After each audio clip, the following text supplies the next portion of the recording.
Everyone, my name is Amna Talha and I am from Pakistan.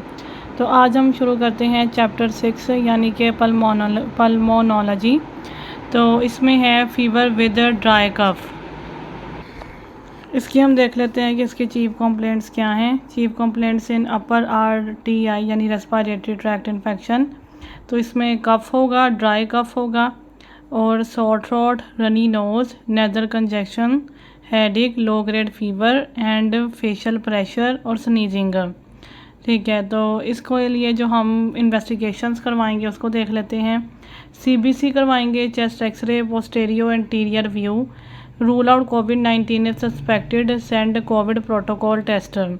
ठीक है, ये कोविड के लिए हमने कौन से टेस्ट भेजने हैं ये नेक्स्ट चैप्टर्स में आएगा, क्योंकि इस बुक में एक पूरा चैप्टर कोविड के बारे में दिया हुआ है। तो यहाँ पे हम देखते हैं इसकी ट्रीटमेंट को। तो इसकी ट्रीटमेंट हम करेंगे टैब को अमोक्सिक्लेव 625 mg। ठीक है, या तो हम 625 mg देंगे या हम 1 ग्राम देंगे। ठीक है, ये ब्रांड नेम्स अवेलेबल हैं ऑगमेंटिन और कैलामॉक्स के नाम से। इसको हम TDS में भी दे सकते हैं और BD में भी दे सकते हैं। अगर हम 1 ग्राम दे रहे हैं तो हम BD में देंगे। अगर हम 625 mg दे रहे हैं तो फिर हम TDS में देंगे, यानी दिन में 3 मरतबा। और टैब एजिथ्रोमाइसिन 500 mg, मैक्रोबैक, एजोमैक्स और जेट्रो के ब्रांड नेम से अवेलेबल है। और टैब लेवोफ्लॉक्सासिन 500 mg। ठीक है, लेफ्लॉक्स और लेवोक्सिन, और इसको हम देंगे OD में। तो अगर हम कोमोक्सिक्लेव दे रहे हैं तो उसके लिए 2 ऑप्शंस हैं, एक BD में है और एक TDS में है। अगर हम एजिथ्रोमाइसिन दे रहे हैं तो फिर उसको हम 500 mg देंगे, और अगर हम लेवोफ्लॉक्सासिन दे रहे हैं तो फिर हम उसको OD में देंगे, यानी इनमें से हम कोई भी दे सकते हैं। अगर हम एजिथ्रोमाइसिन या फिर लेवोफ्लॉक्सासिन दे रहे हैं तो इसको हम OD में देंगे, लेकिन अगर हम कोमोक्सिक्लेव दे रहे हैं तो इसको हम TDS या BD में देंगे।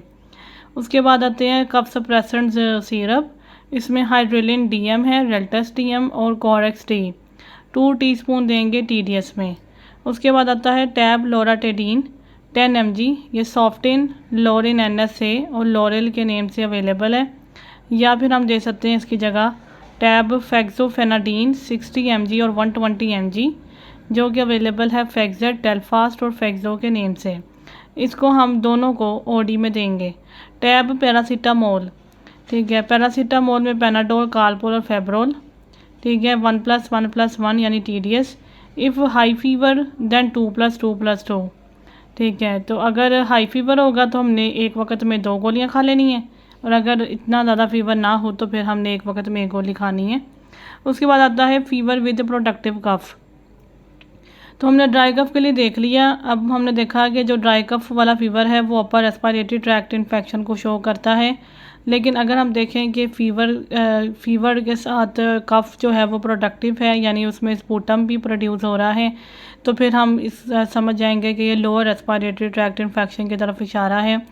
चीफ कंप्लेंट्स इसमें होंगी fever, cough with sputum production, post nasal drip, rapid breathing और डिफ़िकल्टी ब्रीथिंग, वीजिंग यानी कि सांस के साथ सीटियों की आवाज़ें आएंगी, skin turning blue colour due to lack of oxygen, chest pain और टाइटनेस।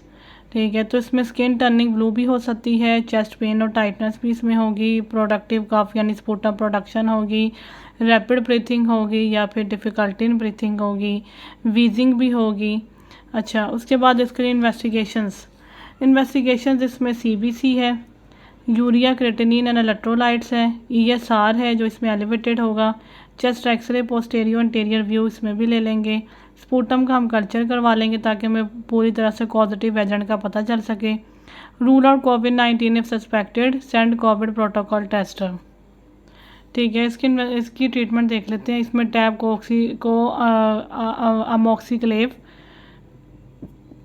625 mg या फिर 1 ग्राम है, या फिर टैब क्लेरिथ्रोमाइसिन है, या फिर टैब एजिथ्रोमाइसिन है, या फिर टैब लेवोफ्लॉक्सासिन है, या फिर टैब सफिक्सामिन है। अगर हम कोमोक्सिक्लेव दे रहे हैं तो इसमें वही है कि अगर हम इसको TDS में देना चाहते हैं तो फिर हम 625 mg दे देंगे, और अगर हम इसको BD में देना चाहते हैं तो हम 1 ग्राम दे देंगे। क्लैरिथ्रोमाइसिन के लिए 2 ब्रांड नेम्स अवेलेबल हैं, क्लैरिसिड और क्लैरिटेक। इसको हम BD में देंगे 500 mg को। अगर हम एजिथ्रोमाइसिन दे रहे हैं 500 mg तो इसको भी हम BD में देंगे। ये मैक्रोबैक, एजोमैक्स और जेट्रो के नेम से अवेलेबल है। लेवोफ्लॉक्सासिन को भी हम जो है वो 500 mg BD में देंगे। लेफ्लॉक्स और लेवोक्सिन के नाम से अवेलेबल है। अगर हम अगर हम कैप्सूल सफिक्समिन देना चाह रहे हैं 400 mg तो फिर हम इसको OD में देंगे और ये सेफिम, सेफ्सपान और सेफिगट के नाम से अवेलेबल है। कफ सप्रेसेंट में वही हाइड्रेलिन DM है, कोरेक्स डी और कोफ्रेस्टर। ठीक है, इसमें हम जो है वो हाइड्रेलिन DM नहीं देंगे, सिर्फ हाइड्रेलिन देंगे। ठीक है, हाइड्रेलिन, कोरेक्स डी और कोफ्रेस्ट में से हम कोई दे सकते हैं। टैब लोराटिडीन में हम सॉफ्टिन, लोरिन NSA और लोरल देंगे। और टैब फेक्सोफेनाडीन 60 mg और 120 mg OD में देंगे। फेक्सेट, टेलफास्ट और फेक्सो के नेम से अवेलेबल है। Fexofenadine should be used with caution along with azithromycin because the combination will increase the risk of QT prolongation। ठीक है, ये एरिथमिया का जो है वो रिस्क बढ़ा सकता है। तो अगर हम एजिथ्रोमाइसिन दे रहे हैं तो उसके साथ हम फेक्सोफेनाडीन नहीं देंगे, क्योंकि फेक्सोफेनाडीन और एजिथ्रोमाइसिन मिलकर जो है वो QT प्रोलोंगेशन करवा सकते हैं, जो कि हमें पता है कि हार्ट ब्लॉक की रिस्क इंक्रीज़ करता है। Tab paracetamol, Panadol, Calpol, Febrol. ठीक है, ये उसी तरह है। अगर हाई फीवर है तो 2 टैबलेट्स, अगर लो फीवर है तो फिर 1 टैबलेट TDS में देंगे। उसके बाद हम देखते हैं community acquired pneumonia out patient. ठीक है, तो यानी कि OPD में आने वाला जो न्यूमोनिया का पेशेंट है उसकी हमने कैसे ट्रीटमेंट करनी है। इसको यहाँ पे उन्होंने डिवाइड किया है टिपिकल न्यूमोनिया में और एटिपिकल न्यूमोनिया में। तो सबसे पहले हम देखते हैं typical pneumonia. It is characterized by the sudden onset of symptoms cause by the lobar infiltration. ठीक है, जो टिपिकल न्यूमोनिया होता है उसमें जो है वो सडन ऑनसेट ऑफ सिम्टम्स हो रहे होते हैं जो कि लोबर इन्फिल्ट्रेशन की वजह से होते हैं। तो इसमें क्या क्या सिम्टम्स होंगे जो सडनली होने हैं, उसमें एक तो सीवर मलेज है, हाई फीवर्स एंड चिल्स हैं, प्रोडक्टिव कफ विद द प्रोलैंड सपूटम। ठीक है, इसमें कफ प्रोडक्टिव होगा, साथ में उसके सपूटम प्रोड्यूस हो रहा होगा और उस स्पूटम का कलर स्पेसिफिकली बहुत मैटर करता है। इसमें जो कलर होगा स्पूटम का वो येलो ग्रीनिश किस्म का होगा। उसके बाद हम देखते हैं कि अस्कुल्टेशन में हमें क्या फाइंडिंग्स मिलेंगी। Crackles and bronchial breath sounds on auscultation, decrease breath sounds. ठीक है, एक तो हमें ब्रेथ साउंड्स जो हैं वो बहुत ही डिक्रीज सुनाई देंगी और हमें क्रैकल्स सुनाई देंगे और ब्रोंकियल ब्रेथ हमें इसमें अस्कुल्टेशन में मिलेगी। अनहांस्ड ब्रोंकोफोनी, ईगोफोनी एंड टेक्टाइल फ्रेमिटस, इसको देख लेते हैं। अच्छा, ब्रोंकोफोनी क्या है? Bronchophony is an abnormal sound detected during the lung auscultation. ये एक साउंड है जो लंग अस्कल्टेशन के दौरान हमें सुनाई देता है। Where the patient's voice sounds louder and clearer, जिसमें जो पेशेंट की अपनी आवाज़ है वो हमें बहुत ज़्यादा ऊंची और साफ सुनाई देगी देन यूजल, जैसी पहले सुनाई देती है उससे ज़्यादा। व्हेन दे स्पीक और विस्पर, जब वो सीटी मारेंगे या वो कुछ बोलेंगे। सीटी नहीं, जब वो सरगोशी करें यानी कि दिल में आवाज़ निकालेंगे तो वो भी हमें सुनाई देगी। तो this occurs when there is increase density, ऐसा तब होता है जब लंग्स के अंदर डेंसिटी ज़्यादा हो जाए या कोई कंसोलिडेशन बन जाए, लाइक इन निमोनिया, जैसा कि निमोनिया में बनती है। In simpler terms, imagine you are listening to someone's voice through a stethoscope. Normally you would hear a muffled sound. Normally जो है अगर हम किसी के लंग्स अस्कल्टेशन जिस टाइम कर रहे होते हैं उस टाइम अगर कोई पेशेंट बातें कर रहा हो, बोल रहा हो, तो उसकी हमें जो आवाज़ है वो मफर्ड किस्म की सुनाई देगी। In bronchophony the voice sounds much clearer and louder than expected, especially over areas of consolidation. लेकिन ब्रोंकोफोनी में वही आवाज़ जो पेशेंट की आवाज़ होगी वो ज़्यादा ऊंची और ज़्यादा साफ सुनाई देगी, स्पेशली एरियाज ऑफ कंसोलिडेशन के ऊपर। Here's a more detailed explanation. Normal auscultation. When a doctor listens to your lungs with a stethoscope, they will typically hear muffled sounds from the air moving in and out of the lungs. ठीक है, ब्रोंकोफोनी। In bronchophony, the sound of the patient's voice become more distinct and louder, even when the stethoscope is placed over the lungs periphery. Causes this change in sound is often caused by the condition called consolidation, where the lung tissue becomes solid or filled with fluid, like in pneumonia. तो ये होता है कि जो lung tissue है वो पहले से ज़्यादा सॉलिड हो जाता है और वो फ्लूइड से भर जाता है। इस वजह से जब पेशेंट बोलता है तो हमें उसकी आवाज़ ज़्यादा ऊंची और ज़्यादा साफ सुनाई देती है।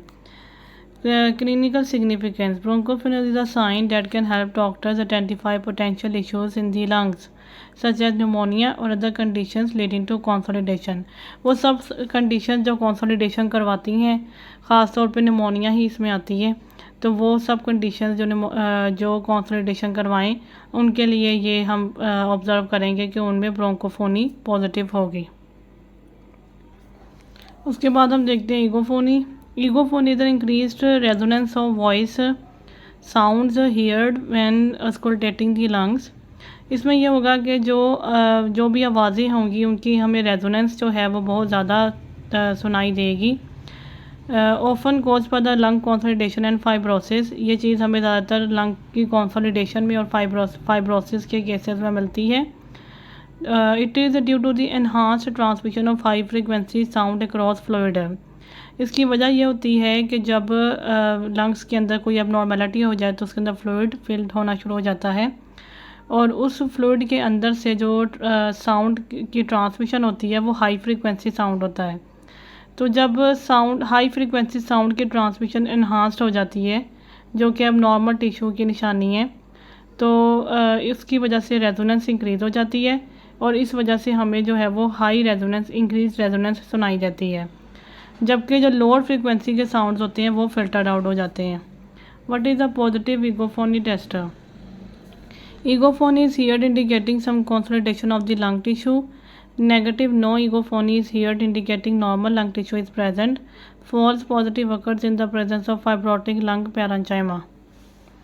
ठीक है, तो हमने देखा कि ईगोफोनी जो है वो लंग कंसोलिडेशन को इंडिकेट करती है, और अगर लंग बिल्कुल नॉर्मल है तो हमें ईगोफोनी जो है वो नेगेटिव मिलती है, पर ये हमें फॉल्स पॉजिटिव मिल सकती है जब फाइब्रोटिक लंग पैरेंचाइमा, यानी कि अगर लंग का पैरेंचाइमा जो है उसमें फाइब्रोसिस हुई हो, तब हमें ये पॉजिटिव मिल सकती है।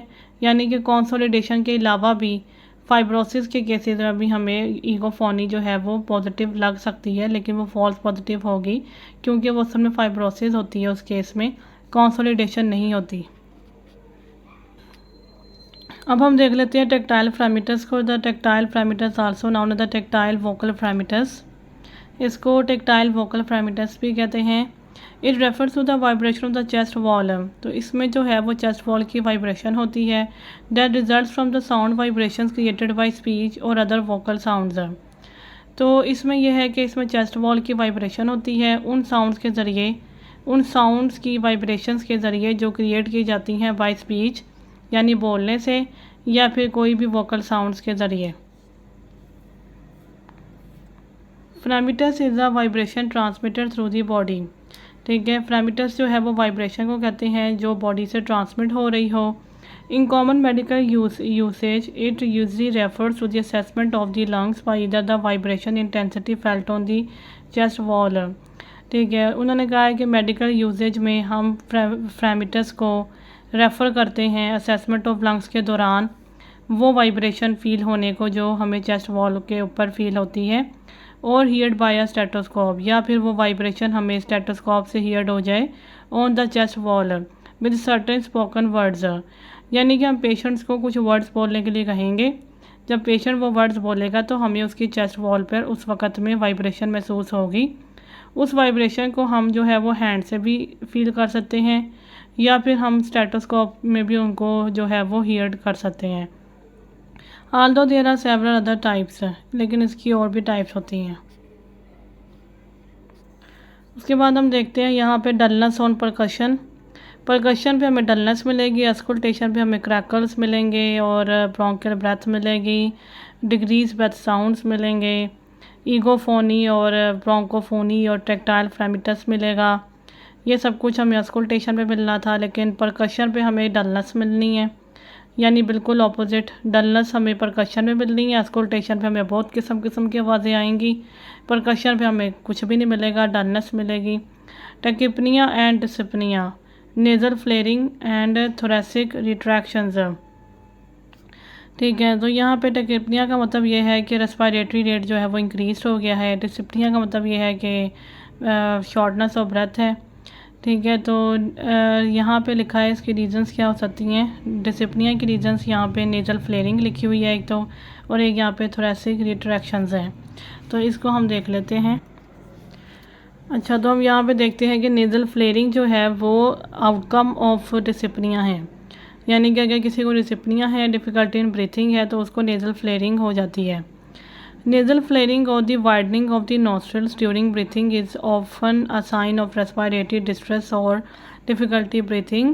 It's a natural response where the body attempts to increase airflow into the lungs. Usually seen in infants and younger children but can also occur in adults. तो नेज़ल फ्लेयरिंग का मतलब ये है कि जो नॉस्ट्रल्स हैं उनकी वाइडनिंग हो गई है, और ये हमारी बॉडी का एक नेचुरल रिस्पॉन्स है कि जब हमारे अंदर डिफ़िकल्टी इन ब्रीथिंग चल रही होती है तो फिर हम अपने लंग्स में ज़्यादा से ज़्यादा ऑक्सीजन का फ़्लो बढ़ाने के लिए, एयर फ्लो को इंक्रीज़ करने के लिए हमारी जो नॉस्ट्रल्स हैं उनकी वाइडनिंग हो जाती है। ज़्यादातर ये चिल्ड्रन में और इन्फेंट्स में देखा जा रहा है, लेकिन ये अडल्ट्स में भी हो सकता है। Thoracic retractions, also known as the chest retractions, are inward movements of the chest wall during inhalation. ठीक है, इनहेलेशन के दौरान जो है वो चेस्ट वॉल की जब इनवर्ड मूवमेंट हो रही हो तो हम इसको थोरेसिक रिट्रैक्शंस या चेस्ट रिट्रैक्शंस कहते हैं। Indicating that the person is working harder to breathe than they should be. इससे ये इंडिकेट होता है कि पेशेंट जो है वो बहुत ज़्यादा मेहनत कर रहा है ब्रीथिंग के लिए, जितनी उसको करनी चाहिए उससे ज़्यादा। This can be the sign of respiratory distress, particularly in babies and the young children where they are more noticeable. तो उन्होंने कहा है कि ये भी साइन ऑफ रेस्पिरेटरी डिस्ट्रेस है, और ये बेबीज़ में और यंग चिल्ड्रन में ज़्यादा देखा जाता है क्योंकि वहाँ पे ये ज़्यादा नोटिसेबल होता है। उसके बाद हम देखते हैं the pleuritic chest pain when breathing offer accompanying pleural effusion. अगर ब्रीथिंग के दौरान जो है वो प्लेयूरेटिक चेस्ट पेन हो तो ये इंडिकेट करता है कि पेशेंट को प्लेयूरल एफ्यूजन स्टार्ट हो गई है। Pain that radiates to the abdomen and the epigastric region, particularly in children. ठीक है, इसमें यह भी होता है कि जो पेन है वो एब्डोमेन तक या फिर एपिगैस्ट्रिक रीजन तक भी चली जाती है, लेकिन ये ज़्यादातर चिल्ड्रन में देखा गया है। तो अभी तक हमने देखा कि टिपिकल निमोनिया के क्या साइंस एंड सिम्टम्स हो सकते हैं। इनमें सिवियर मलेज है, हाई फीवर एंड चिल्स है, productive cough with the prolonged sputum है, और स्पूटम का कलर स्पेसिफिकली येलो या ग्रीनिश है। फिर अस्कुल्टेशन में हमें क्या क्या मिलेगा, क्रैकल्स हैं, ब्रोंकियल ब्रेथ है, डिक्रीज ब्रेथ साउंड्स हैं, ये ब्रोंकोफोनी और ईगोफोनी, और टेक्टाइल फ्रेमिटस लेकिन हमें स्टेटोस्कोप के अलावा हम हैंड से भी इसको महसूस कर सकते हैं। ठीक है, उसके बाद है डलनेस ऑन परकशन, टेकिपनिया और डिसिपनिया। डिसिपनिया के कुछ साइंस हैं जो हमें बगैर जो है वो देखते ही समझ में आ जाएंगे। उनमें एक तो नेजल फ्लेयरिंग है और थोरेसिक रिट्रैक्शंस हैं। ठीक है, प्लेयूरेटिक चेस्ट पेन है, और जो है वो ब्रीथिंग के दौरान होने वाली प्लेयूरेटिक चेस्ट पेन ये इंडिकेट करती है कि पेशेंट को निमोनिया की कॉम्प्लिकेशन प्लेयूरल एफ्यूजन स्टार्ट हो गई है। Pain that radiates to the abdomen and epigastric region, particularly in children. उसके बाद आता है atypical pneumonia, typically has an indolent course that is slow onset. हमने देखा कि टिपिकल निमोनिया के जो ऑनसेट है वो बहुत सडन होता है, लेकिन जो सा एटिपिकल निमोनिया है इसका ऑनसेट जो है वो इंडोलेंट यानी स्लो होता है।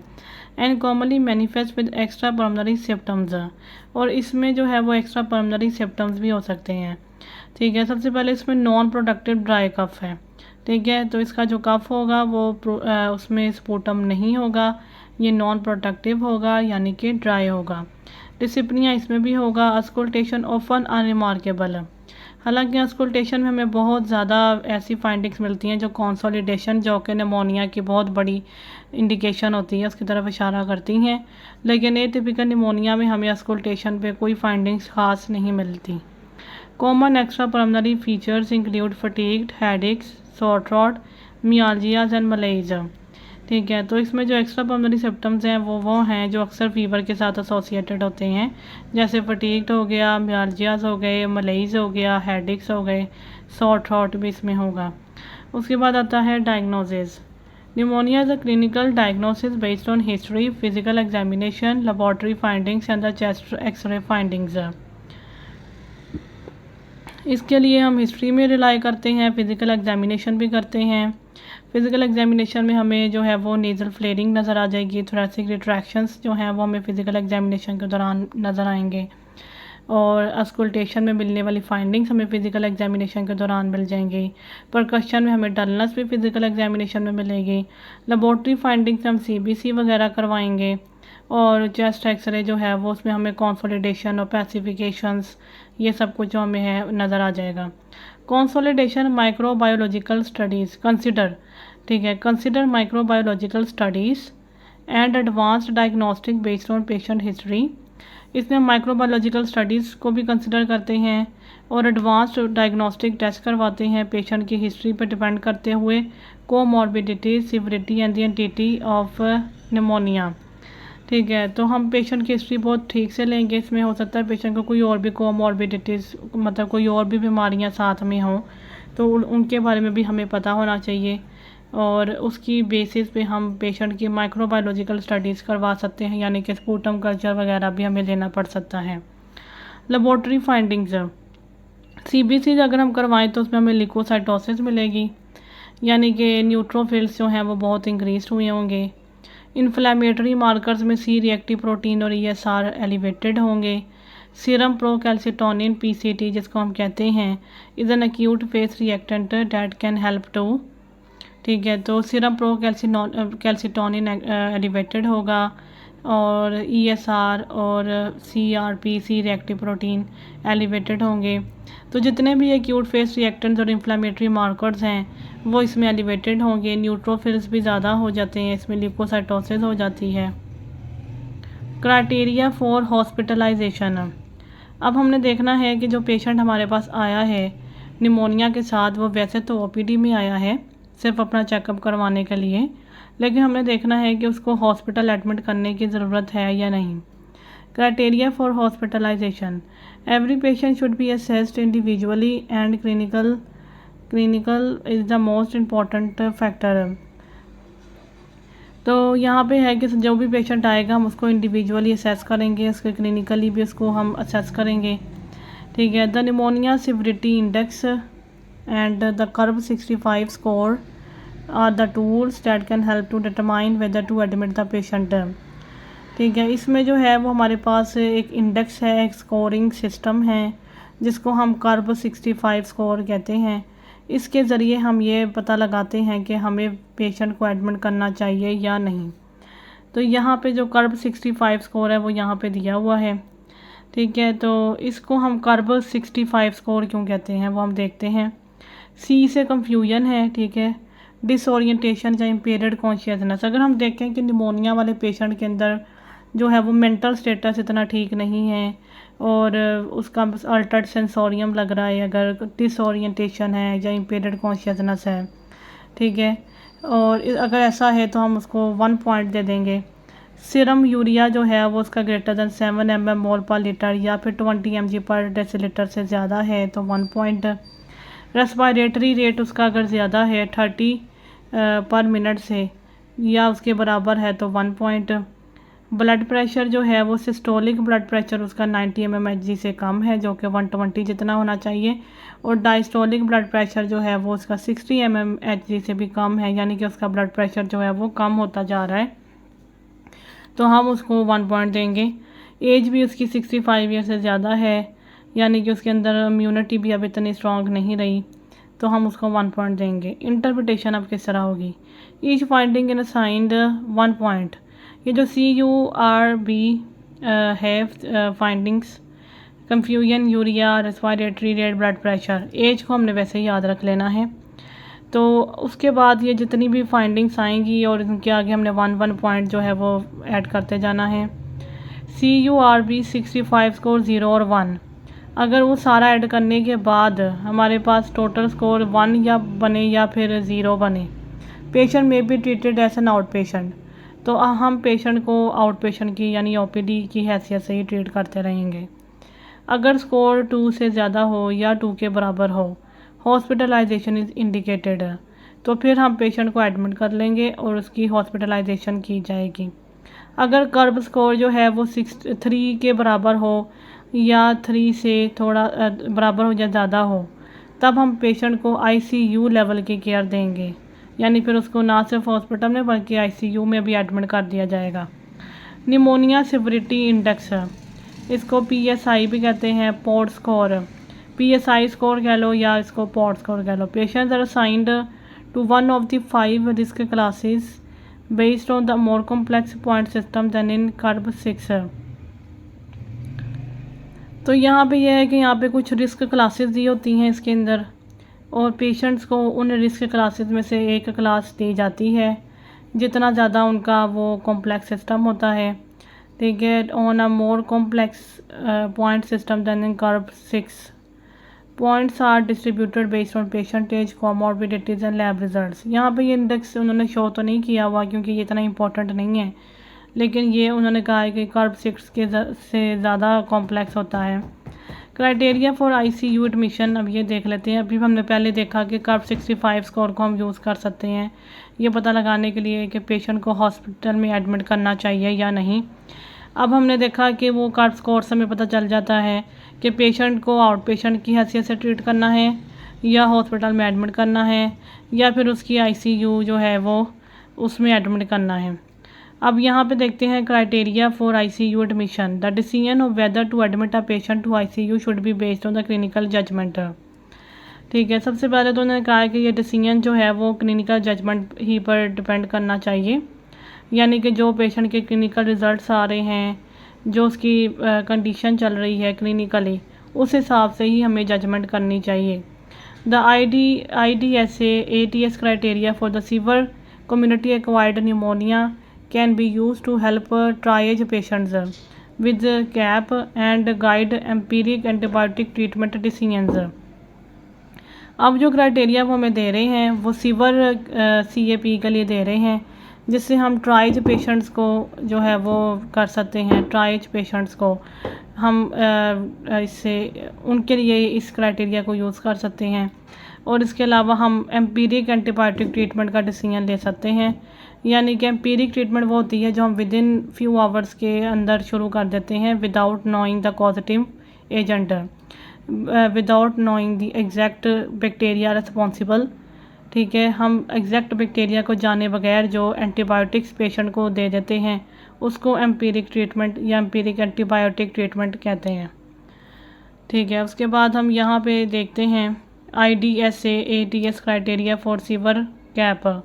The infectious disease society of America, ठीक है, IDSA stands for infectious disease society of America. The American thoracic society, या फिर इसका दूसरा नाम ये भी है द अमेरिकन थोरेसिक सोसाइटी। तो इसमें एक मेजर क्राइटेरिया दिया हुआ है और एक माइनर क्राइटेरिया है। मेजर क्राइटेरिया में ये है कि पेशेंट को सेप्टिक शॉक है और नीड फॉर वेजोप्रेसर्स है। ठीक है, पेशेंट को सेप्टिक शॉक है और वेजोप्रेसर्स की नीड है, या फिर उसको मैकेनिकल वेंटिलेशन चाहिए। ठीक है, माइनर क्राइटेरिया में कंफ्यूजन है। Body temperature less than 36 degree centigrade है, हाइपोटेंशन रिक्वायरिंग फ्लूइड रिससिटेशन है, रेस्पिरेटरी रेट ग्रेटर दैन 30 पर मिनट है, पार्शियल प्रेशर ऑफ ऑक्सीजन है, या फिर FiO2 लेस दैन 250 है, ल्यूकोपीनिया WBC लेस दैन 4000 पर mm³, थ्रोम्बोसाइटोपिनिया, ल्यूकोपीनिया हो गया। इसमें पहले हमने देखा था कि नॉर्मली ल्यूकोसाइटोसिस होता है, ठीक है, लेकिन जब सीवर निमोनिया हो जाता है फिर ल्यूकोपीनिया होने लगता है। तो थ्रोम्बोसाइटोपिनिया है, यानी प्लेटलेट काउंट्स भी कम हो रहे हैं, ब्लड यूरिया नाइट्रोजन ज़्यादा हो रहा है, 20 mg पर डेसीलीटर से ज़्यादा हो रहा है, और मल्टी लोबर इन्फिल्ट्रेट्स है, यानी एक से ज़्यादा लोब्स के अंदर इन्फिल्ट्रेशन हो गई है। Interpretation, severe CAP one major criteria. Severe CAP का डायग्नोसिस हम बना सकते हैं अगर हमें दोनों मेजर क्राइटेरिया में से एक मेजर क्राइटेरिया भी पूरा हो जाए और उसके साथ, या फिर माइनर क्राइटेरिया 3 पूरे हो जाएं या 3 से ज़्यादा पूरे हो जाएं, तो हम कहेंगे कि पेशेंट को सीवर CAP है। तो ये जो क्राइटेरिया अब हम पढ़ रहे हैं ये ICU में एडमिट करना चाहिए पेशेंट को या नहीं, इस हवाले से डिसीजन लेने में हमारी मदद करता है, क्योंकि जब ये क्राइटेरिया पूरा हो जाए तो हम कह सकते हैं कि पेशेंट को सीवर CAP है। तो अगर पेशेंट को सीवर CAP है तो हम उसका डायग्नोसिस बनाने के लिए हमें मेजर क्राइटेरिया में से एक जो है वो अगर पूरा हो जाए तब, या फिर अगर माइनर क्राइटेरिया में से 3 पूरे हो जाएं या 3 से ज़्यादा पूरे हो जाएं तो फिर हम पेशेंट को आईसीयू में एडमिट कर देंगे, ये मानते हुए कि पेशेंट को सीवियर सीएपी है। उसके बाद है कम्युनिटी एक्वायर्ड निमोनिया।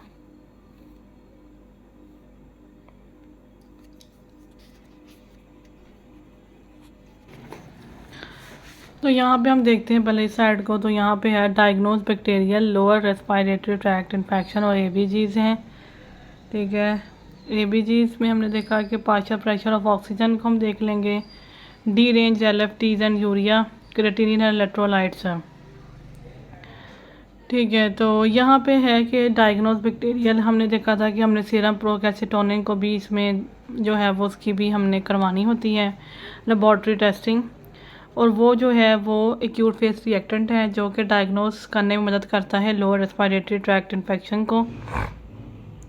उसके बाद एबीजीज हमने देखा कि उसमें पार्शियल प्रेशर ऑफ ऑक्सीजन को हमने देख लिया, और जो यूरिया और एलएफटीज और क्रेटिनिन होंगे वो भी इसमें डी रेंज हो जाते हैं in the case of community acquired pneumonia. उसके बाद हम देखते हैं chest x ray, posterior anterior and the lateral view, indications all patients suspected of having pneumonia. ठीक है, वो तमाम पेशेंट्स जिनमें हमें सिर्फ इस चीज़ का शक हो कि इनको निमोनिया हुआ हो सकता है, उनमें हम जो है वो चेस्ट एक्सरे करवा लेते हैं।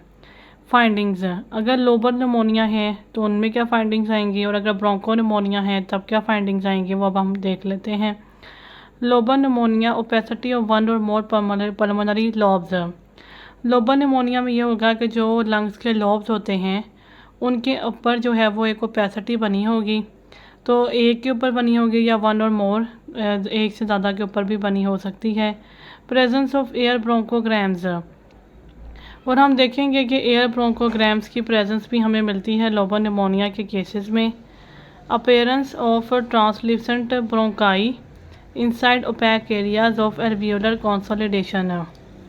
ठीक है, तो हमें एयर ब्रोंकोग्राम्स मिलेंगे जिसका मतलब ये है कि हमें ट्रांसल्यूसेंट ब्रोंकाई मिलेगी inside opaque areas of alveolar consolidation, यानी एल्वियोलर कंसोलिडेशन की वजह से कुछ एरियाज़ ओपैक बन रहे होंगे, ओपैक एरियाज़ बन रहे होंगे, उनके अंदर हमें ट्रांसल्यूसेंट ब्रोंकाई मिलेगी, तो इस चीज़ को हम कहेंगे कि ये एयर ब्रोंकोग्राम्स प्रेजेंट हैं। ठीक है, उसके बाद हम देख लेते हैं broncho pneumonia, poorly defined patchy infiltrates scattered throughout the lungs.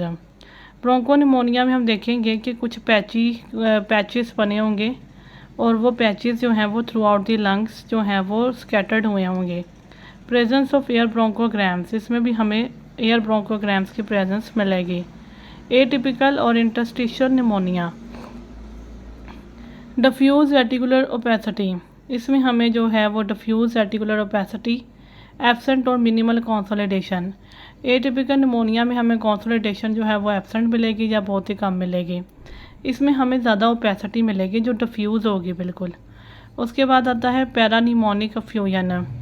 पैरानिमोनिक fusion जो है वो एक कॉम्प्लिकेशन है निमोनिया की।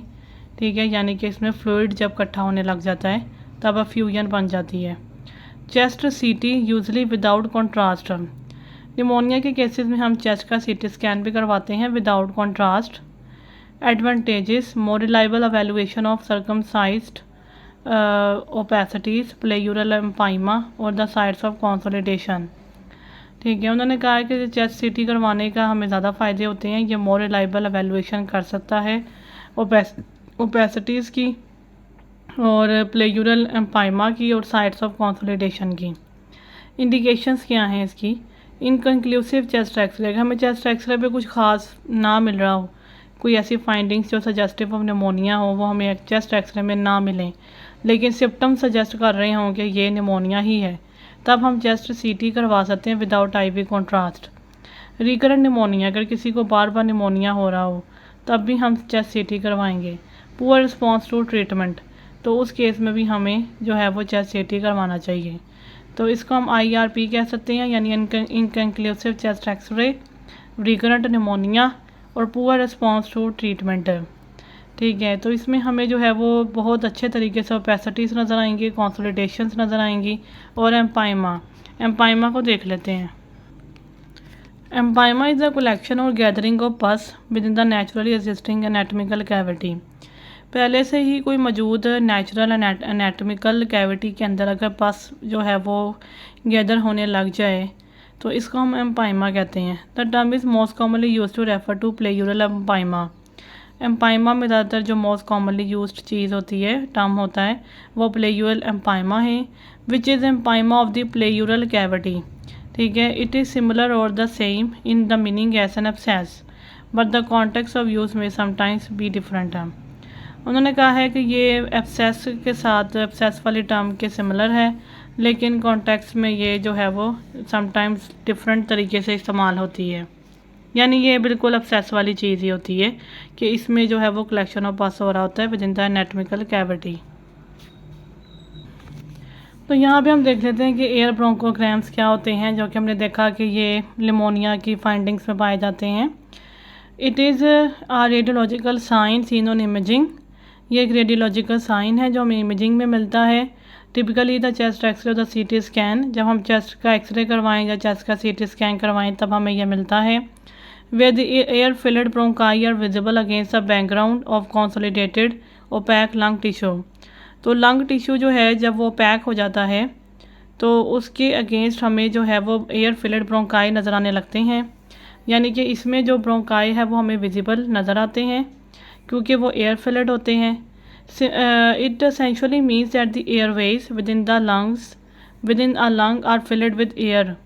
इसका ये मतलब है कि जो एयरवेज हैं लंग्स के अंदर वो फिल्ड हैं with air, while the surrounding alveoli, जबकि जो सराउंडिंग अल्वियोलाई हैं air sacs are filled with something other than air like fluid, blood और पस। तो हमने देखा ये एक इमेजिंग साइन है जो चेस्ट एक्सरे में या CT scan of the chest में मिलता है, और इसमें जो ब्रोंकाई है वो विजिबल हो जाते हैं क्योंकि वो एयर से फिल्ड अप होते हैं, जबकि जो बाकी अल्वियोलाई या एयर सैक्स होते हैं वो एयर से विजिबल नहीं होते, वो किसी और चीज़ से जो है वो भरे होते हैं, जिसकी वजह से हमें इसमें ब्रोंकाई जो है वो ईज़िली विजिबल हो जाते हैं। What it looks like radiographs X-rays, air bronchograms appear as branching, lucent, dark structures within a dense white area of consolidation। तो हम देखते हैं कि जो कंसोलिडेशन तो हमें पता है कि वाइट कलर की दिखाई देती है, तो वो जब हमें नज़र आ रही होगी तो उसके अंदर हमें कुछ ब्रांचिंग यानी कि जैसे दरख्तों की ब्रांचेस होती हैं उस तरह के हमें स्ट्रक्चर्स नज़र आएंगे, लाइक दो सीन इन निमोनिया और एटेलेक्टेसिस। ठीक है, यह हमें एटेलेक्टेसिस और निमोनिया में इस तरह की फाइंडिंग मिल सकती है। CT scans similar to x rays, air bronchograms appear as tubular low attenuation dark structures. तो वाइड कंसोलिडेशन के अंदर अगर हमें डार्क ब्रांचिंग टाइप टब्यूल्स की फॉर्म में कुछ स्ट्रक्चर्स नज़र आ रहे हों तो इसका मतलब ये है कि air bronchograms are positive, surrounded by high attenuation wide consolidated lung. ठीक है, why it's significant consolidation, air bronchograms are a hallmark of lung consolidation where the normal air filled alveoli are replaced with fluid, inflammatory cells और other materials। ठीक है, तो हमने देखा कि consolidation जब हो जाती है तो उसके अंदर अगर हमें डार्क और ब्रांचिंग और टब्यूलर फॉर्म के स्ट्रक्चर्स नज़र आ रहे हों तो वो इस तरफ इशारा है कि ये निमोनिया है, क्योंकि ये एयर ब्रोंकोग्राम्स की प्रेजेंस को इंडिकेट करते हैं।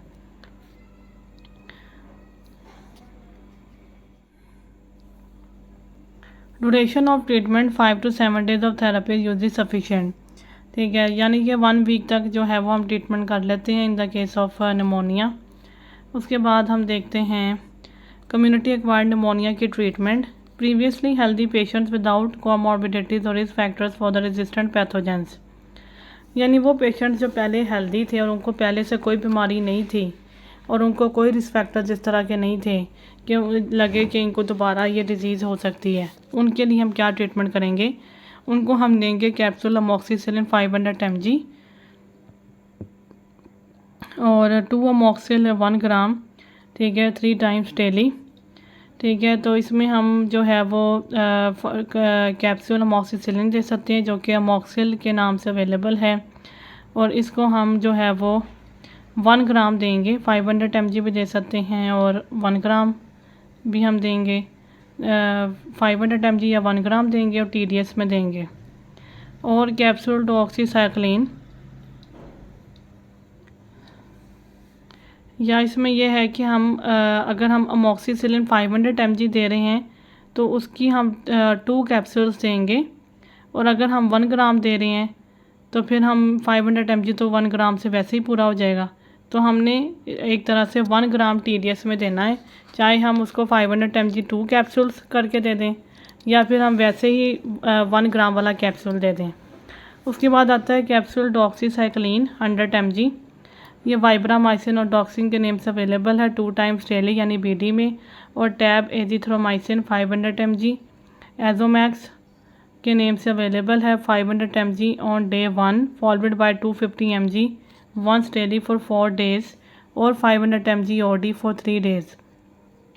अगर हमने एजिथ्रोमाइसिन के साथ जो है वो निमोनिया की ट्रीटमेंट करनी है तो फिर हम इसको डे 1 पे 500 mg देंगे, और उसके बाद हम इसको अगले 4 दिनों तक 250 mg देते रहेंगे वंस डेली। और अगर हमने इस तरह नहीं करना तो फिर हम 3 दिनों तक 500 mg OD में दे सकते हैं, यानी दिन में सिर्फ एक दफ़ा। और इसके अलावा टैब क्लैरिथ्रोमाइसिन 500 mg है, क्लैरिसिड या Claritek 2 times daily. Patients with comorbidities और risk factors for the resistant pathogens. अगर पेशेंट्स पहले से हेल्दी नहीं थे और उनको पहले से कोई और बीमारियां भी थीं और उनको रिस्क फैक्टर्स से, तो फिर हमने उनकी 2 तरह से ट्रीटमेंट कर सकते हैं। एक है मोनोथेरेपी यानी सिंगल थेरेपी, और एक है कॉम्बिनेशन थेरेपी।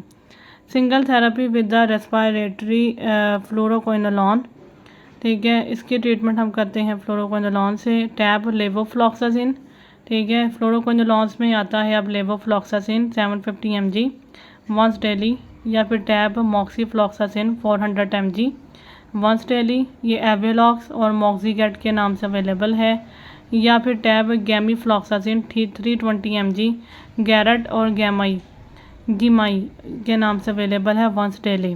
तो अगर मोनोथेरेपी करनी है तो हमने फ्लोरोक्विनोलोन्स के ज़रिए से कर सकते हैं। उसमें लेवोफ्लॉक्सासिन है, मॉक्सीफ्लॉक्सासिन है और जेमीफ्लॉक्सासिन है, और इनको हमने वंस डेली यानी कि OD के हिसाब से देना है। उसके बाद आती है कॉम्बिनेशन थेरेपी।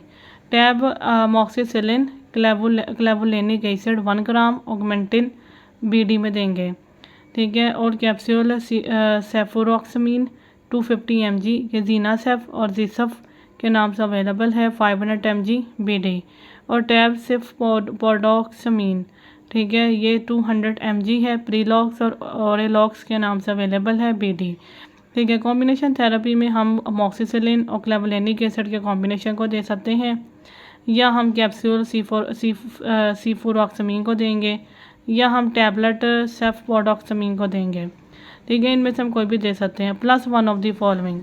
और फिर हमने इसके साथ इन तीनों में से कोई एक देंगे, और उसके साथ हम इन अगले 3 में से कोई देंगे।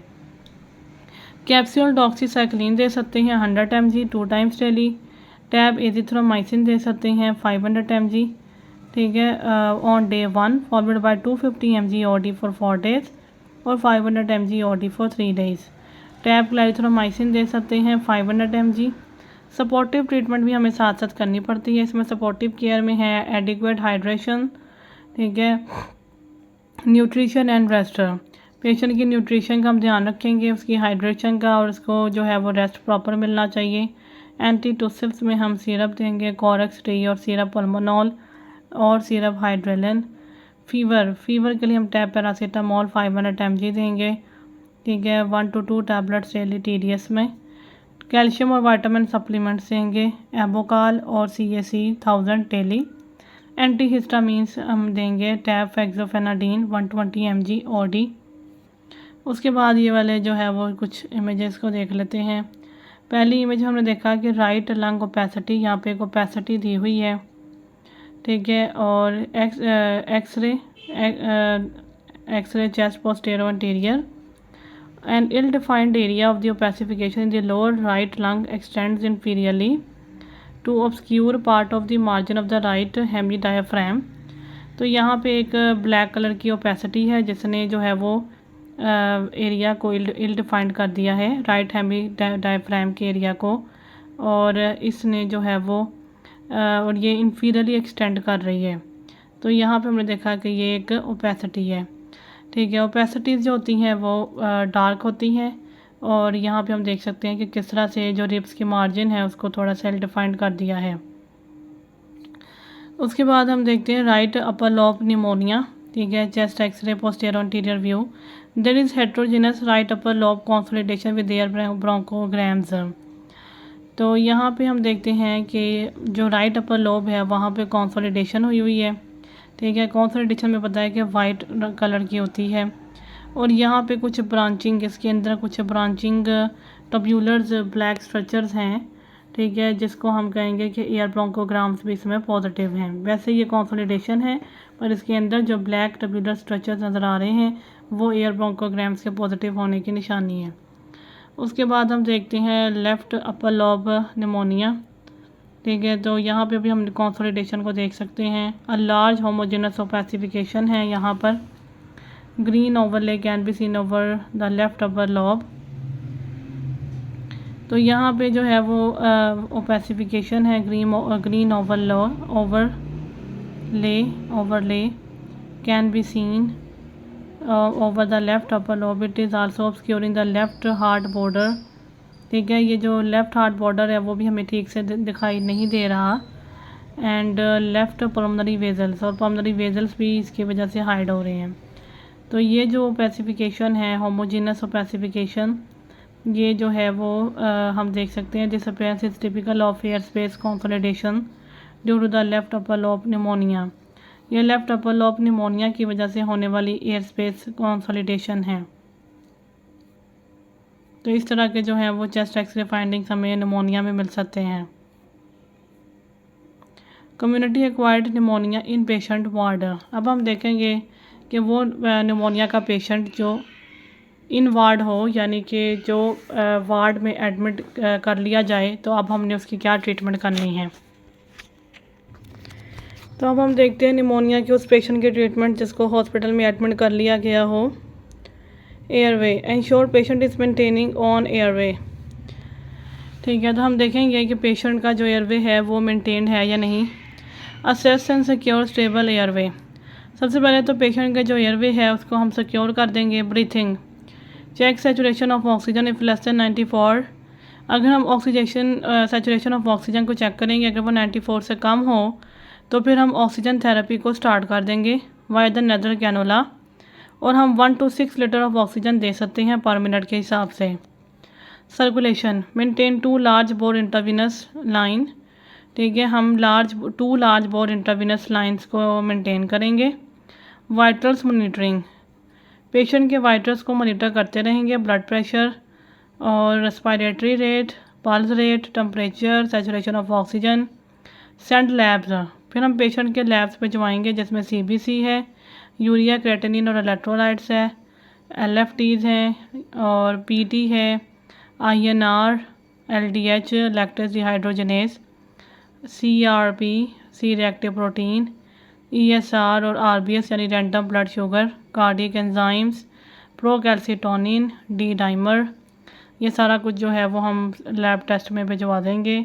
हाइड्रेशन विद पारोरल फ्लूइड्स और IV फ्लूइड्स, हम पेशेंट की हाइड्रेशन को भी मेंटेन करेंगे, उसको IV फ्लूइड्स देंगे या फिर पारोरल फ्लूइड्स देंगे। रिंगर लैक्टेट, IV फ्लूइड्स में हम रिंगर लैक्टेट भी दे सकते हैं या फिर हम 0.9% नॉर्मल सलाइन दे सकते हैं। 1 लीटर, ठीक है, IV स्टैट।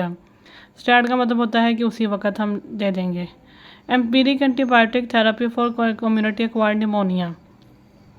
अब इससे पहले कि हम रिज़ल्ट्स का इंतज़ार करें, स्पूटम कल्चर वगैरह करवा के हम पहले देखें कि एग्जैक्ट ऑर्गेनिज़म रिस्पॉन्सिबल कौन सा है और उसके हिसाब से एंटीबायोटिक्स दें। उससे पहले ज़रूरी है कि हम एम्पीरिक एंटीबायोटिक ट्रीटमेंट स्टार्ट कर दें। Duration of therapy is 5 to 7 days is usually sufficient. अब हम कौन सी एम्पीरिक एंटीबायोटिक्स दे सकते हैं यहाँ पे। Injection ampicillin sulbactam 1.5 gram to 3 ग्राम एम्बैक के नाम से अवेलेबल, इंट्रावीनसली देंगे, और QID यानी दिन में 4 मरतबा देंगे एवरी 6 आवर्स के हिसाब से। और इंजेक्शन अमॉक्सिसिलिन सल्बैक्टम भी दे सकते हैं, यानी एम्पिसिलिन या अमॉक्सिसिलिन दोनों को हम सल्बैक्टम के साथ दे सकते हैं। और ये बैक्टामॉक्स के नाम से अवेलेबल है, इसको भी QID में देंगे यानी every 6 hours. Injection ceftriaxone 1 to 2 gram Titan और रोजेफिन के नाम से अवेलेबल है, इसको हम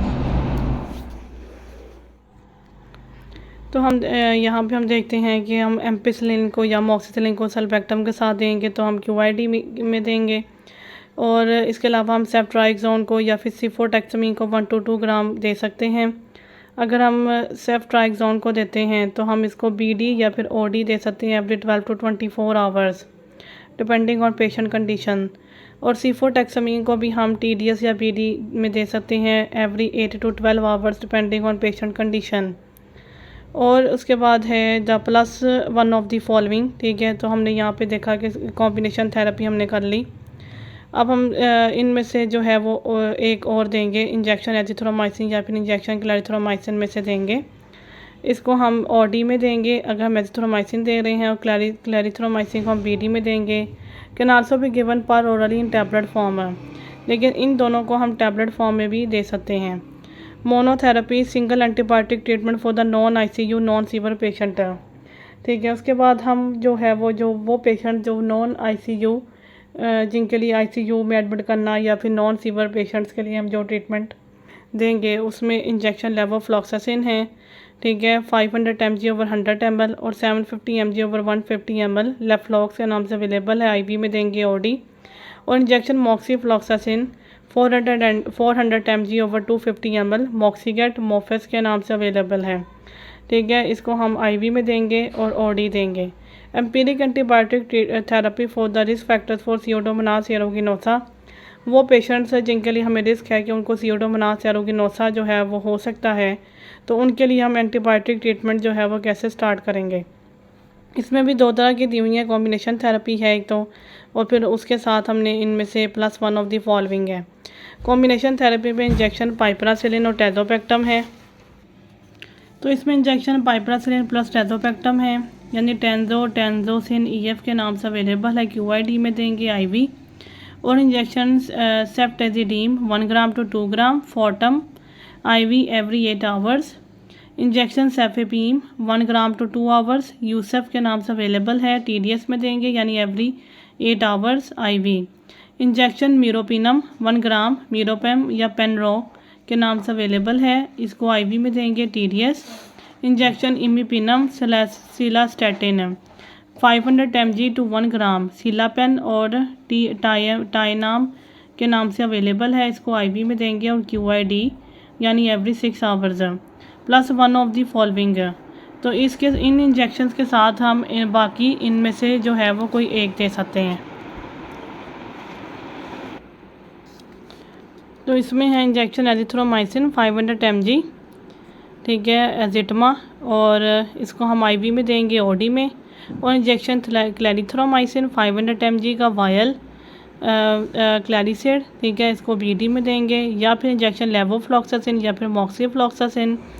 लेवोफ्लॉक्सासिन 500 mg ओवर 100 ml के अवेलेबल होता है इस क्वांटिटी के साथ, इसको हम IV में देंगे OD। और मॉक्सीफ्लॉक्सासिन 400 mg ओवर 250 ml इस क्वांटिटी के साथ अवेलेबल होता है। और मॉक्सीगेट और मोफेस इसके ब्रांड नेम्स हैं, और इसको हम IV में देंगे OD। इफ़ इंडिकेटेड कॉर्टिकोस्टेरॉइड्स, ठीक है, कॉर्टिकोस्टेरॉइड्स अगर इंडिकेटेड हों। Corticosteroids are not routinely recommended as adjunct therapy, ठीक है। रूटीनली हम कॉर्टिकोस्टेरॉइड्स को यूज़ नहीं करते, लेकिन अगर हमें फिर भी कॉर्टिकोस्टेरॉइड्स देने पड़े फॉर एंटी इन्फ्लेमेटरी पर्पसेस, तब हम इंजेक्शन डेक्सामिथाजोन दे सकते हैं 4 mg ओवर 1 ml डिकाड्रॉन, ठीक है, डेकाट्रॉन के अवेलेबल होता है इस क्वांटिटी के साथ और ब्रांड नेम के साथ, ठीक है। 4 to 6 mg IV BD for 5 to 7 days। Fever के लिए हम injection paracetamol 1 gram over 100 ml प्रोवैस के नाम से दे सकते हैं IV और TDS। इंजेक्शन ओमिप्राजोल देंगे 40 mg राइजेक या रूलिंग के नाम से अवेलेबल होता है, ठीक है। तो इससे ये हम इसलिए देते हैं ताकि स्टमक अपसेट ना हो ज़्यादा सारी मेडिसिन लेने की वजह से, जो है वो स्टमक एसिड जो है वो रिएक्ट ना कर जाए, तो हम इस वजह से ये ओमिप्राजोल देते हैं, राइजेक या रूलिंग IV और OD। Injection enoxaparin sodium 40 mg 60 mg और 80 mg, ठीक है, क्लेक्जेन के नाम से अवेलेबल है, ठीक है, 100 इंटरनेशनल यूनिट्स पर kg या फिर 1.5 mg पर kg सबकुटेनियसली देंगे और OD में देंगे। अल्टरनेटिव है इसके injection fondaparinux that is the Arixtra 5 to 10 mg और सबकुटेनियस प्लस सबकुटेनियसली इसको हम देंगे और ओडी में देंगे। Disability and exposure. Admitted to ICU and initiate intubation if any of the following are present. ठीक है, तो हम पेशेंट को ICU में एडमिट कर देंगे और उसकी इंटूबेशन को हम स्टार्ट करेंगे अगर इसमें से कोई एक साइन प्रेजेंट है। Science of respiratory failure. ठीक है, dyspnoea with hypoxaemia and tachypnoea. अगर पेशेंट को डिसिप्निया है और उसकी ऑक्सीजन कंसनट्रेशन कम है और उसको टेकिपनिया भी है यानी respiratory rate greater than 30 breaths पर मिनट, और उसके हम प्यूपिलरी रिफ्लेक्सेस को मोनीटर करेंगे, GCS लेवल को हम मोनीटर करेंगे, सपोर्टिव केयर देंगे यानी कि adequate hydration, nutrition and care, correct underline cause. तो यहाँ पे हमारी जो ट्रीटमेंट हमने देख ली है कि हम किस तरीके से जो है वो उस निमोनिया की ट्रीटमेंट करेंगे जो पेशेंट ऑलरेडी पहले से वार्ड में एडमिट है। सबसे पहले हम उसकी एयरवे को देखेंगे, उसकी एयरवे मेंटेन करेंगे, उसकी ब्रीथिंग देखेंगे, उसकी सर्कुलेशन के लिए हम उसके वाइटल्स मॉनिटरिंग करते रहेंगे। फिर हम उसके बाद उसमें एंटीबायोटिक ट्रीटमेंट एम्पिरिकली स्टार्ट कर देंगे और हम उसको वो ट्रीटमेंट देते रहेंगे। सबसे पहले हम कॉम्बिनेशन थेरेपी करेंगे। ठीक है, और ये कॉम्बिनेशन थेरेपी हम करेंगे ICU वाले और सीवर पेशेंट्स के लिए।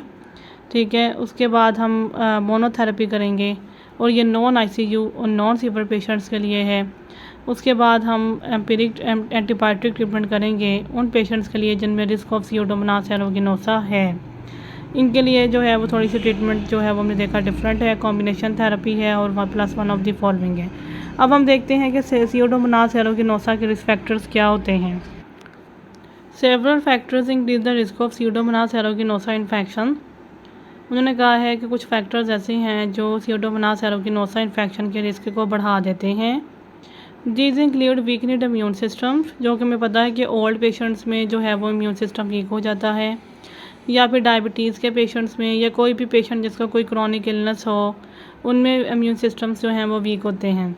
प्रीवियस एंटीबायोटिक यूज़, जो पेशेंट्स बहुत देर से एंटीबायोटिक्स को यूज़ करते आ रहे हों। हॉस्पिटल स्टेज, जो पहले भी बड़ी देर तक हॉस्पिटल में रह चुके हों। And certain medical conditions like cystic fibrosis और क्रॉनिक ऑब्स्ट्रक्टिव पल्मोनरी डिजीज़। ठीक है, या फिर किसी को पहले से ही कोई लंग्स रिलेटेड जो है वो या डिफ़िकल्टी इन ब्रीथिंग वाली कोई प्रॉब्लम्स पहले से हों। Invasive medical devices like catheters और mechanical ventilators also contribute to increase risk. और अगर पेशेंट्स को कोई इन्वेसिव यानी कि वो डिवाइसेस जो पेशेंट्स के साथ इन टच रहती हैं, पेशेंट्स की स्किन और बॉडी के साथ इन टच रहने वाली मेडिकल डिवाइसेस जो हैं उनमें कैथेटर्स और मैकेनिकल वेंटिलेटर्स आते हैं, वो भी स्यूडोमोनास एरोगिनोसा के इन्फेक्शन का रिस्क बढ़ाते हैं।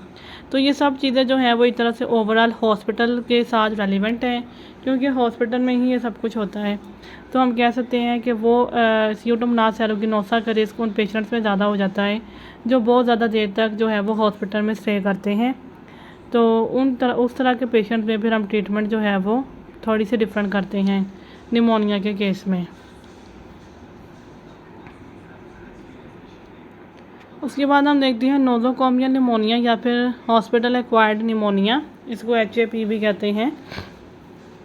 इसकी ट्रीटमेंट को देखते हैं। Airway, ensure patient is maintaining on airway, assess and secure stable airway, ये सेम है। ब्रीथिंग के लिए भी सेम है और सर्कुलेशन के लिए भी सब कुछ सेम है। Maintain 2 large bore intravenous line हम मेंटेन करेंगे, वाइटल्स मॉनिटरिंग करेंगे, और हमने कौन कौन सी लैब्स भेजनी है वो पहले भी हमने देखी। हाइड्रेशन हमने प्रॉपर करनी है और इंटरवेनस फ्लूइड्स में हम रिंगर लैक्टेट और 0.9% नॉर्मल स्लाइन को यूज़ कर सकते हैं।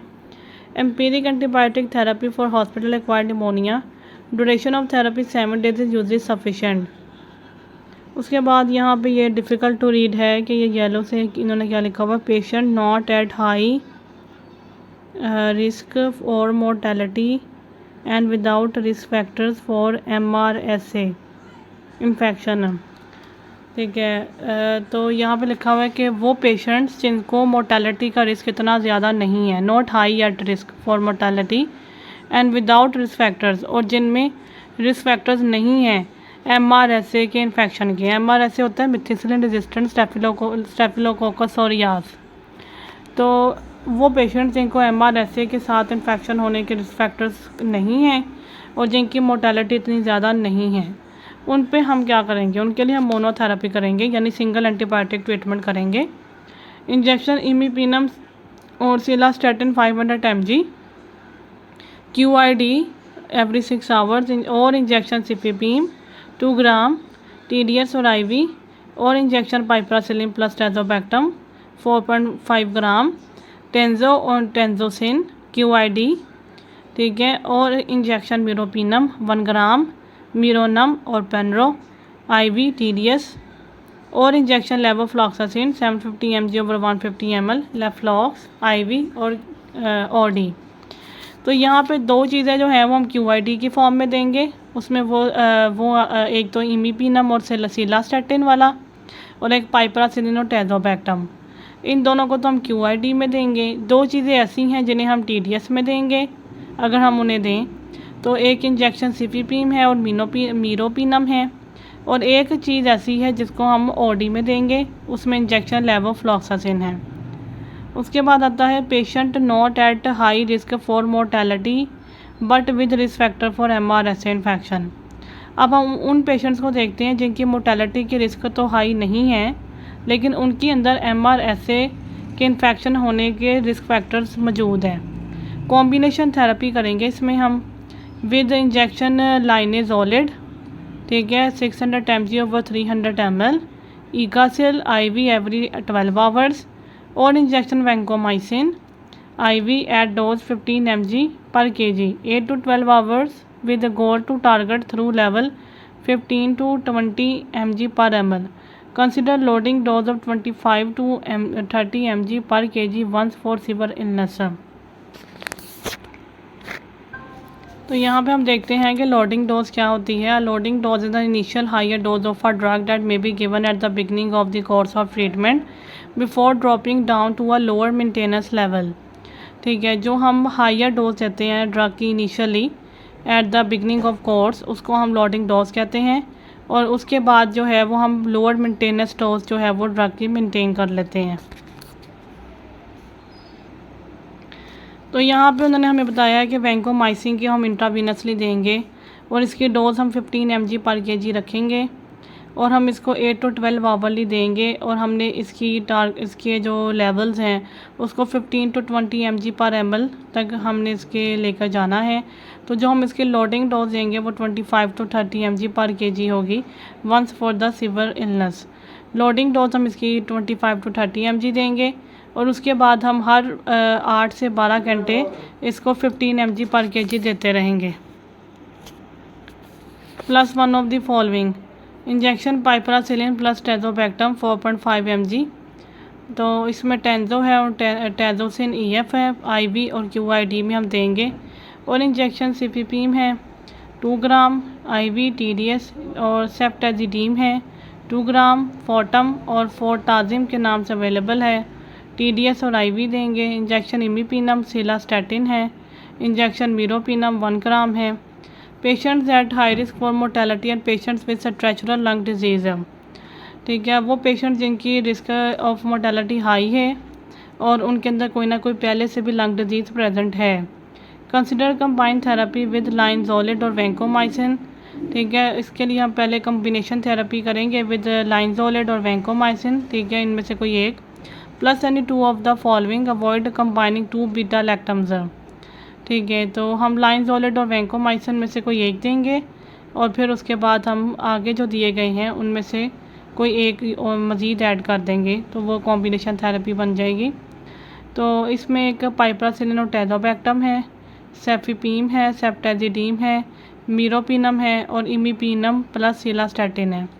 इफ़ इंडिकेटेड कॉर्टिकोस्टेरॉइड्स, अगर कॉर्टिकोस्टेरॉइड्स इंडिकेटेड हों, corticosteroids are not routinely recommended as adjunct therapy, ठीक है। वैसे कॉर्टिकोस्टेरॉइड्स को हम जो है वो रिकमेंड नहीं करते, लेकिन अगर हमें एंटी इन्फ्लेमेटरी पर्पसेस के तौर पर देना पड़े तब हम इसमें डेकाड्रॉन देंगे, यानी डेक्सामिथाजोन का इंजेक्शन 4 mg पर ml की क्वांटिटी से अवेलेबल है 4 to 6 mg intravenously BD for 5 to 7 days। Fever injection paracetamol 1 gram over 100 ml प्रोवैस इंजेक्शन ओमिप्राजोल 40 mg, राइजोकोरोलिन, thromboprophylaxis high risk patient. Injection enoxaparin sodium 40 mg, 60 mg और 80 mg। Clexane 100 international unit per kg, यानी कि 1.5 mg पर KG. अगर हमने mg के हिसाब से देना है तो 1.5 mg पर केजी। अगर हमने इंटरनेशनल यूनिट्स के हिसाब से देना है तो 100 इंटरनेशनल यूनिट्स पर केजी सबकुटेनियसली और ओडी में देंगे। इसका एक अल्टरनेटिव है, वो इंजेक्शन फोंडा पेरिनेक्स, ठीक है, एरिक्स्ट्रा के नाम से अवेलेबल है, 5 to 10 mg सबकुटेनियसली और OD. Disability and exposure, admit to ICU and initiate intubation if any of the following are present. हम पेशेंट को ICU में लेकर जाएंगे और उसका इंटूबेशन स्टार्ट कर देंगे अगर इसमें से कोई एक साइन भी प्रेजेंट हो। एक ये कि पेशेंट को डिसिप्निया हो और उसको हाइपोक्सीमिया हो और टेकिप्निया हो, respiratory rate greater than 30 breaths पर मिनट। पीपल रिफ्लेक्सेस को हम जो है वो मॉनिटर करते रहेंगे, GCS लेवल्स को हम देखते रहेंगे। सपोर्टिव केयर हम देंगे, adequate hydration, nutrition and care and correct the underline cause. जो भी अंडरलाइन कॉज होगा उसको भी हम साथ साथ करते रहेंगे। वेंटिलेटर असिस्टेड निमोनिया, इसको VAP भी कहते हैं। अब इसके ट्रीटमेंट को देखते हैं। इसमें भी सबसे पहले एयरवे है, ensure patient is maintaining on airway और assess and secure stable airway same है। ब्रीथिंग का भी इसमें सेम दिया हुआ है। Supplemental oxygen as needed for hypoxia, ठीक है, इसमें हम जो है वो हाइपोक्सीमिया को ट्रीट करते हैं और सप्लीमेंटल ऑक्सीजन देते हैं फॉर हाइपोक्सिया। सर्कुलेशन में हमने 2 लार्ज बोर इंटरविनस लाइन मेंटेन करनी है, वाइटल्स मॉनिटरिंग करते रहना है, लैब्स हमने इसमें भिजवा देने हैं। हाइड्रेशन हमने करनी है विद दी पारोलर फ्लूइड्स भी कर सकते हैं और इंटरविनस फ्लूइड्स के साथ भी। पर अगर पेशेंट की ये कंडीशन नहीं है कि वो पारोलर इतना फ्लूइड ले सके तो फिर हमने रिंगर लैक्टेट और 0.9% नॉर्मल सलाइन 1 लीटर देना है intravenously. Empiric antibiotic treatment for hospital acquired pneumonia duration of 7 days is usually sufficient. Recommended combination therapy and anti pneumococcal anti pseudomonal beta lactam. जो कॉम्बिनेशन थेरेपी हैं उनमें यह है कि हम कोई ना कोई एंटी न्यूमोकोकल और एंटी स्यूडोमोनाल बीटा लैक्टम दे दें। Injection aztreonam 2 gram vial Azactam intravenously BD every 12 hours और इंजेक्शन इमिपिनम सिलास्टेटिन और इंजेक्शन मीरोपिनम 1 ग्राम और इंजेक्शन सेफ्टेजिडीम 2 ग्राम और इंजेक्शन सेफिपीम 2 ग्राम। उसके बाद हम देखते हैं कि हमने इंजेक्शन सेफिपीम 2 ग्राम दिया, ठीक है, और इसको भी हमने QID में दिया एवरी 6 आवरली, ठीक है। तो हमने देखा कि यहाँ पे हम जो है वो उसके बाद इंजेक्शन पाइपरासिलिन और टेजोबैक्टम 4.5 ग्राम टेंजोटेजोसिन EF के नाम से अवेलेबल है, इंट्रावीनसली QID में देंगे। तो हम जो थेरेपी करेंगे for the ventilator associated pneumonia के लिए VAP के लिए, उसमें हमने देखा कि हम रिकमेंडेड कॉम्बिनेशन थेरेपी करते हैं और उसमें हम anti pneumococcal anti pseudomonal beta lactam use करते हैं। तो इसमें जो हम QID में देंगे वो 3 चीज़ें हैं, ठीक है। एक इसमें इमिपिनम सिलास्टेटिन है जिसको हम QID यानी एवरी 6 आवरली देंगे और एक इसमें पाइपरासिलिन और टेजोबैक्टम है, इसको भी हम QID एवरी 6 आवरली देंगे और एक इसमें इंजेक्शन सेफिपीम 2 ग्राम यूसफ के नाम से अवेलेबल है, इसको भी हम जो है वो एवरी 6 आवरली यानी QID में देंगे। 2 चीज़ें जो हैं वो हम TDS में देंगे, मीरोपिनम है और सेफ्टेजिडीम है, ठीक है। और हमने देखा कि 2 चीज़ें जो हैं वो हम TDS में देंगे, इंजेक्शन मीरोपिनम और इंजेक्शन सेफ्टेजिडीम।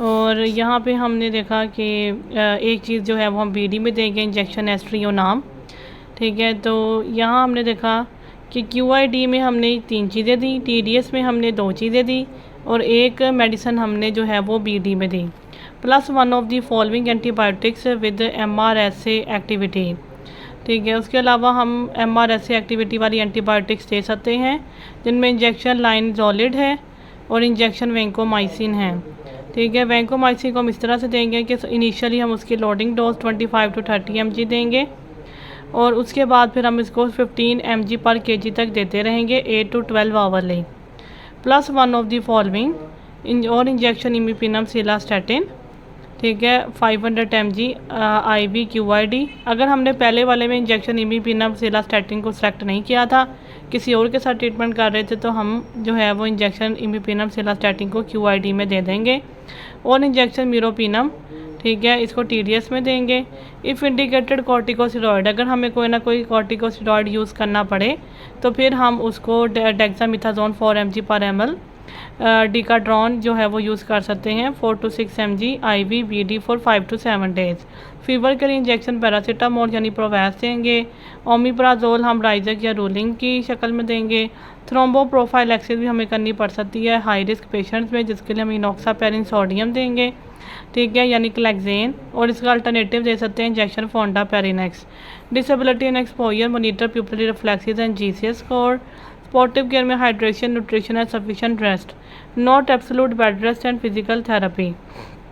यहाँ पे कहा गया है कि एब्सोल्यूट बेड रेस्ट पेशेंट को नहीं करवाना, लेकिन उसको रेस्ट मिलना चाहिए, यानी उसकी नींद अच्छे से पूरी होनी चाहिए, पर ऐसा नहीं कि हम पेशेंट को बिल्कुल बेड रिडन कर दें। एंटीटूसिव देंगे यानी कफ सप्रेसेंट्स, हाइड्रेलिन है इसमें, कोरेक्स टी वगैरह। एक्सपेक्टोरेंट्स एंड म्यूकोलिटिक्स, ठीक है, N-acetylcysteine 200 mg सैचेट्स म्यूकोलिटिक्स दे सकते हैं हम इसमें, और उसमें हमारे पास N-acetylcysteine है, और पार ओरली भी दे सकते हैं या फिर हम नेज़ोगैस्ट्रिक ट्यूब के ज़रिए भी दे सकते हैं। अगर पेशेंट पार ओरली नहीं ले सकता तो हम उसको जो है वो नेज़ोगैस्ट्रिक ट्यूब उसके अंदर इंसर्ट करके तो हम उसको उस तरह दे देंगे।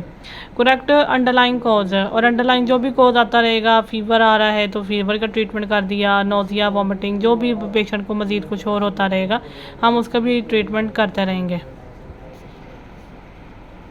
इसके बाद आता है क्लैमिडिया सिटैकी निमोनिया, ठीक है, लेकिन इसको हम देखेंगे नेक्स्ट लेक्चर में। तो आज के लेक्चर में बस इतना ही।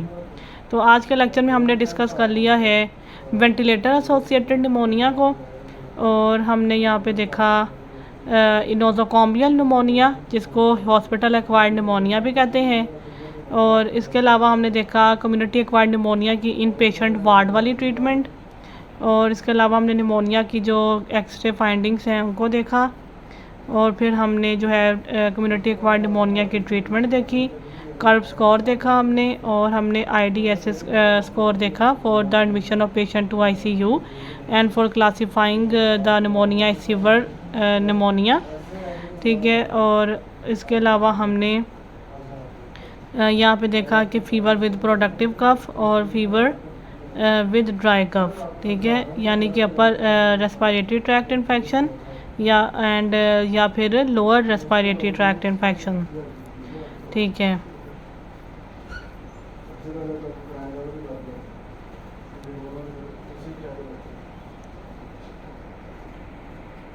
तो यहाँ पे हम देखते हैं कि म्यूकोलिटिक्स क्या होते हैं। म्यूकोलिटिक्स हमने देखा कि ये जो है ये म्यूकोलेटर इनको कहते हैं, इनके सैचेट्स मिलते हैं, तो इनके अंदर जो है वो N-acetylcysteine जो है वो प्रेजेंट होता है, जैसे कि यहाँ पे इस म्यूकोलेटर के अंदर acetylcysteine 200 mg प्रेजेंट है। तो इनका फंक्शन ये होता है कि ये म्यूकस को थिन और लूजन करते हैं in the airways due to certain lung diseases such as emphysema, bronchitis, cystic fibrosis and pneumonia. तो ये म्यूकस को थिन करते हैं, लूज़ करते हैं ताकि वो आसानी से बाहर आ जाए। तो आज के लेक्चर को फिर हम यहाँ पर एंड करते हैं।